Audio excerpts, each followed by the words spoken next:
Hello my dear students, welcome to my YouTube channel. This is Ravindra Kumar. तो आज हम लोग इस वीडियो में class 11th limits and derivative का एक इम्पोर्टेंट टॉपिक पढ़ने वाले हैं, जो कि अक्सर लोगों को बहुत कठिन लगता है और जल्दी समझ में नहीं आता है। तो आज हम लोग फर्स्ट प्रिंसिपल से डेरिवेटिव निकालने वाले हैं। जैसे मैं आपको बता दूं कि साइन एक्स का डेरिवेटिव फर्स्ट प्रिंसिपल से निकालना हो तो कैसे निकाले, कॉस एक्स का निकालना हो तो कैसे निकाले, tan x, sec x, cosec x. तो अगर आप ध्यान से देखते हैं इस वीडियो को शुरू से अंत तक तो आपको बनाने आ जाएगा। तो बिना समय गवाए स्टार्ट करते हैं। तो आइए वीडियो को ध्यान से देखिएगा। तो देखिए यहाँ पे हमने क्वेश्चन लिख रखा है, NCERT class 11th maths. Question है find the derivative of sine x by first principle. अगर आप नॉर्मल मेथड से इसे बनाएंगे तो साइन एक्स का डिफरेंशिएशन क्या होता है सर, कॉस एक्स होता है। लेकिन जब इसे आपको क्वेश्चन में बोल दिया जाएगा कि फर्स्ट प्रिंसिपल से आपको बनाना है तो थोड़ा सा प्रोसेस जो होता है वो लंबा हो जाता है और अक्सर लोगों को बहुत कठिन लगता है कि पता नहीं सर कैसे बनेगा। तो अगर ध्यान से देखते तो आपको चीज़ें समझ में आ जाएगा। बिल्कुल एक एक स्टेप करके हम बताएंगे। तो आइए शुरू करते हैं। तो सबसे पहले आपको यहाँ पे देखिए क्वेश्चन सॉल्यूशन स्टार्ट करते हैं। सॉल्यूशन तो आपको साइन एक्स दिया गया है। तो सबसे पहले यहाँ पे मान ले लेट मतलब माना कि f of x is equal to sine x. क्या मान लिया, f of x is equal to sine x मान लिया। अब इसी को क्या करेंगे, यहाँ पे एक्स में एच ऐड करेंगे। तो इधर एच ऐड कर दिया तो इधर भी ऐड करना पड़ेगा। तो इधर भी x के साथ h ऐड कर दीजिए। तो क्या बन गया, f of x plus h is equal to sine x plus h बन गया। कोई दिक्कत इतना में नहीं सर। उसके बाद आपको क्या करना है, यहाँ पे बाई फर्स्ट प्रिंसिपल लिखना है। क्या लिखना है, by first principle method. By first principle method ऐसा लिख दिया। कोई दिक्कत इतना में नहीं सर। अब फर्स्ट प्रिंसिपल का फॉर्मूला क्या होता है, तो देखिए देयरफॉर का साइन, इसलिए का साइन यहाँ पे देना है f dash x is equal to limit को शॉर्ट में LIM बोलते हैं, h टेंड्स टू 0। क्या पढ़ते हैं इसको, h टेंड्स टू 0। फॉर्मूला होता है F of x plus H minus F of x divide by H. कोई दिक्कत इतना में नहीं सर। अब क्या करें, इसके बाद देखिए ये हमने फॉर्मूला लिख दिया। फॉर्मूला लिखने के बाद आपको क्या करना है, F of x plus H, F of x plus H देखिए तो इसके बदले में आपको ये वाला वैल्यू यहाँ पे पुट कर देना है और माइनस का माइनस रहेगा। एफ एक्स यहाँ पे देखिए, एफ एक्स साइन एक्स है तो साइन एक्स यहाँ पे पुट कर देंगे। तो देखिए 1 बाई 1 करके पुट करते हैं, ध्यान से देखिएगा। Limit h tends to 0, f of x plus h की वैल्यू यहाँ पे कितना लिखेंगे, साइन एक्स प्लस एच। कोई दिक्कत, माइनस है तो माइनस एफ ऑफ एक्स कितना है, साइन एक्स है तो यहाँ पे साइन एक्स लिख दिया और डिवाइड बाई एच है तो एच लिख दिया। कोई दिक्कत इतना में सर नहीं। अब उसके बाद देखिए यहाँ पे लिमिट एच टेंड्स टू 0। अब इसे ध्यान से देखिए तो ये कौन फॉर्मूला पे बनेगा, ट्रिग्नोमेट्रिक फंक्शन हम लोग पढ़ चुके हैं। तो यहाँ पे एक जो फॉर्मूला बन रहा है वो ये बन रहा है, हम लिख देते हैं, ध्यान से देखिएगा। Sine c minus sine d is equal to formula होता है 2 cos c plus d divide by 2 into sine c minus d divide by 2। ये ट्रिग्नोमेट्री फॉर्मूला है, आपको ये फॉर्मूला याद रखना है। अगर ये फॉर्मूला आपको याद नहीं रहेगा तो क्वेश्चन बनाने में दिक्कत होगा। और ये ऐसे ऐसे 4 फॉर्मूले होते हैं, साइन वाले प्लस माइनस और कॉस वाले प्लस माइनस। ये चारों फॉर्मूले में बहुत ज़्यादा कंफ्यूजन रहता है। तो अगर ये फॉर्मूला आप याद रखते हैं तो आपको आसानी से ये क्वेश्चन बन जाएगा और आप कंफ्यूज नहीं होंगे।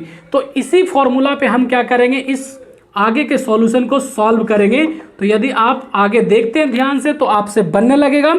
तो देखिए हम सॉल्व करते हैं। यहाँ पे equal to as it is limit h tends to 0 as it is लिख दिया। कोई दिक्कत इतना में नहीं। अब देखिए यहाँ पे फॉर्मूला क्या कर रहा है, साइन सी का मतलब क्या हुआ, यहाँ पे सी का मतलब हुआ एक्स प्लस एच और ये डी का मतलब हुआ एक्स। तो ये फॉर्मूला पे बैठाएंगे तो देखिएगा 2 का 2 लिख दिया, कॉस है तो कॉस लिख दिया। उसके बाद सी बोल रहे तो सी यहाँ पे कितना है, एक्स प्लस एच है और डी कितना है सर, x है, तो यहाँ पे x कर दिया डिवाइड बाई 2, कोई दिक्कत इतना में नहीं। अब यहाँ पे क्या है, गुणा है, इंटू, तो इंटू लिख दिया, साइन है तो साइन लिख दिया, c माइनस डी, तो c कितना है x प्लस h है, और d कितना है x है, तो माइनस x लिख दिया, डिवाइड बाई 2, डिवाइड बाई पूरे पे h यहाँ पे नहीं छोड़ना है, जो h दिख रहा है फॉर्मूला से वो लिख दिया, कोई दिक्कत इतना में नहीं, बिल्कुल समझ में आपको आ जाएगा, बारीकी से देखेंगे तो। Limit h tends to 0 as it is लिख दिया। अब देखिए इसको प्रोसेस करते हैं, 2 का 2 एज इट इज, कॉस है तो कॉस एज इट इज, यहाँ देखिए x और x दोनों को जोड़ेंगे तो कितना हो जाएगा, 2x हो जाएगा, और h एज इट इज रह जाएगा, और डिवाइड बाय यहाँ पे 2 है तो 2 हो गया, कोई दिक्कत इतना में नहीं। अब यहाँ पे इंटू है तो इंटू कर दिया, साइन है तो साइन एज इट इज। अब देखिए यहाँ पे x माइनस कहा और x यहाँ पे प्लस का, दोनों क्या हो जाएगा, कैंसिल हो जाएगा, क्या बच जाएगा, h बाई 2 बच जाएगा, और डिवाइड बाई यहाँ पे h बचा हुआ है, कोई दिक्कत इतना में नहीं सर। अब क्या करें, कैसे करें, तो देखिएगा ध्यान से, लिमिट h टेंड्स टू 0, 2 का 2 एज इट इज लिख दिया, कॉस एज इट इज लिख दिया, ये देखिए 2x प्लस h है तो इतना बाई इतना और इतना बाई इतना कर सकते हैं, तो यहाँ पे करेंगे तो क्या हो जाएगा, 2 से 2 कैंसिल हो जाएगा, यानी x बच जाएगा, और यहाँ करेंगे तो h बाई 2 हो जाएगा, कोई दिक्कत नहीं सर। उसके बाद डिवाइड इंटू है तो इंटू साइन h बाई 2, तो h बाई 2, और पूरे पे डिवाइड h है तो पूरे पे डिवाइड h कर दिया, कोई दिक्कत इतना में नहीं सर। अब देखिए इस अभी पूरा सॉल्व नहीं हुआ है, इसके आगे सॉल्व होगा, तो ध्यान से देखिएगा, थोड़ा सा सॉल्यूशन इसका लंबा होता है और मैं एक एक स्टेप करके बता रहा हूं, ताकि आपको जब क्वेश्चन 1 समझ जाएंगे तो बाकी के 5 भी बना सकते हैं। तो यहां पे देखिएगा, equal to limit h tends to 0 का h टेंड्स टू 0 लिख दिया। उसके बाद यहां पे देखिए 2 कॉस, यहां पे क्या है x प्लस h बाई 2, तो x प्लस h बाई 2 कर दिया, और ये जो डिवाइड में h दिख रहा है हम इसके साथ लेके आ जाएं क्या, कोई दिक्कत तो नहीं होगा। तो यहां पे क्या करते हैं कि साइन h बाई 2 पहले से था, और ये वाला h को हम इसके साथ लेके आ जाते हैं, क्या करते हैं, इसके साथ लेके आ जाते हैं, कोई दिक्कत इतना में नहीं सर। अब देखिए मैं थोड़ा सा एक फॉर्मूला बताता हूं, लिमिट एंड डेरिवेटिव्स में एक फॉर्मूला होता है, कैसे, जैसे आपको कहीं पे ऐसा रहता है, limit h tends to 0 sine theta by theta, तो इसका वैल्यू कितना होता है, 1 होता है हमेशा। अगर आपको यहां पे रहता है limit h tends to 0 cos x by x, तो इसका वैल्यू कितना होता है, 1 होता है, ठीक है।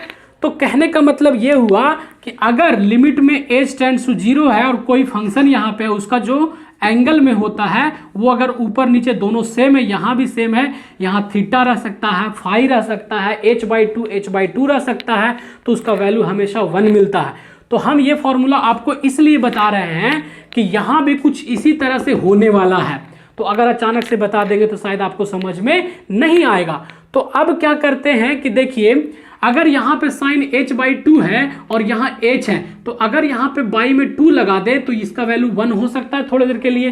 तो हम क्या करते हैं कि यहाँ पे 2 से डिवाइड करेंगे और यहाँ पे 1 बाई 2 से मल्टीप्लाई कर देंगे, कोई दिक्कत तो नहीं है, क्योंकि कोई नंबर में अगर 2 से डिवाइड करते हो 2 से मल्टीप्लाई करते तो कोई चेंजेस नहीं होगा। तो ऐसा किस लिए किया, समझ में आ गया आपको, 2 से यानी 1 बाई 2 से यहाँ पे किया और 1 बाई 2 से यहाँ पे किया तो कोई दिक्कत नहीं, क्योंकि 2 कैंसिल हो जाएगा तो वापस से वही चीज हो जाएगा। लेकिन हमने किया क्यों, क्योंकि हम इसको क्या करना चाहते हैं, इसके तरह 1 बनाना चाहते हैं, इसलिए वैसा किया। अब क्या करेंगे, ये लिमिट तो इसके साथ और ये लिमिट इसके साथ लगा देंगे, सेपरेट कर देंगे अलग अलग, तो इसे रब कर दे, कोई दिक्कत तो नहीं है, ताकि आगे हम सॉल्व कर सकें। तो यहाँ पे देखिएगा ध्यान से, इसके बाद क्या करेंगे, limit h tends to 0 two cos x plus h by 2, ठीक है। उसके बाद यहाँ भी लिमिट लगा सकते हैं हम इसके साथ, लिमिट h टेंड्स टू 0, और ये वाला बात एज इट इज लिख दीजिए, sine h by 2 divide by h by 2 into 1 by 2, कोई दिक्कत इतना में नहीं सर। अब देखिए बारीकी से अगर देखेंगे आप तो इसका वैल्यू कितना होगा सर, इसका वैल्यू 1 होगा, अभी हमने बताया फॉर्मूला से, तो उसका वैल्यू 1 हो जाएगा। तो बचा क्या फिर, ये बचा 2 कॉस और वैल्यू लिमिट के वैल्यू पुट कर देते हैं, एक्स का एक्स, यहाँ h टेंड्स टू 0 मतलब h इक्वल टू 0, तो यहाँ पे 0/2 कर दिया, इनटू है इसका वैल्यू कितना हो गया 1, लेकिन ये 1/2 तो बचा हुआ है, तो 1/2 एज इट इज लिख दिया। कोई दिक्कत इतना में नहीं सर। अब उसके बाद आगे सॉल्व करिए, 2 का 2 कॉस एज इट इज, और ये 0/2 कितना होगा 0 होगा, और x के साथ जोड़ेंगे तो x ही बचेगा, यानी कि फाइनली 2 cos x बन जाएगा ये, और यहाँ पे क्या हो जाएगा 1/2 हो जाएगा। ठीक है, तो यहाँ 2 से 2 देखिए कैंसिल कर देते हैं, तो क्या बच गया, वो cos x और 1 बच गया, तो cos x को 1 से मल्टीप्लाई करेंगे तो cos x ही रहेगा ना। ये आपका आंसर आ गया। और हम लोग जानते भी हैं कि साइन थीटा या साइन x का डिफरेंशिएशन फॉर्मूला cos थीटा या cos x होता है, तो ये आपका आंसर निकल के आ गया। तो प्रोसेस थोड़ा सा फर्स्ट प्रिंसिपल से लॉन्ग होता है, तो आपको अगर क्वेश्चन आता है एग्जाम में बाय फर्स्ट प्रिंसिपल, तो आपको फर्स्ट प्रिंसिपल से ही सॉल्व करना होगा। और इवन मैं आपको बता दूं कि फर्स्ट प्रिंसिपल अगर आप इंजीनियरिंग करने जाते हैं कॉलेज में, तो आपको ये फर्स्ट सेमेस्टर में इंजीनियरिंग मैथमेटिक्स 1 या 2 में करके पढ़ना होता है। तो अगर आप यहाँ सीख जाते हैं तो आपको आगे भी काम आएगा। तो यहाँ पे देखिए लास्ट में आप ऐसा लिखने के बाद देयरफॉर dy/dx साइन x को डेरिवेटिव निकाल रहे थे, तो साइन x लिख दिया, आंसर क्या निकल के आया cos x निकल के आया। तो आप फाइनली ऐसा करके यहाँ पे ये लिख सकते हैं। आई होप आपको क्वेश्चन नंबर फर्स्ट समझ में अच्छे तरीके से आ गया होगा। यदि वीडियो आपको पसंद आया हो तो वीडियो को जल्दी से लाइक करिए और कमेंट करके बताइए कि आपको कितना % समझ में आया, ताकि मुझे पता चल सके कि आपको कितना अच्छा लग रहा है वीडियो। यदि कमेंट करते तो मुझे अच्छा लगेगा और सहानुभूति मिलेगा कि नहीं, मुझे आपके लिए और भी वीडियो लेकर आना चाहिए। तो इसी तरह से sin x का हमने बनाया, फिर आपको नेक्स्ट वीडियो में cos x का मिलेगा, tan x का मिलेगा। हमने वीडियो को ज़्यादा लंबा ना होने के लिए सिंगल एक एक क्वेश्चन करके सॉल्व करेंगे और आपको देखने में भी आसानी होगा।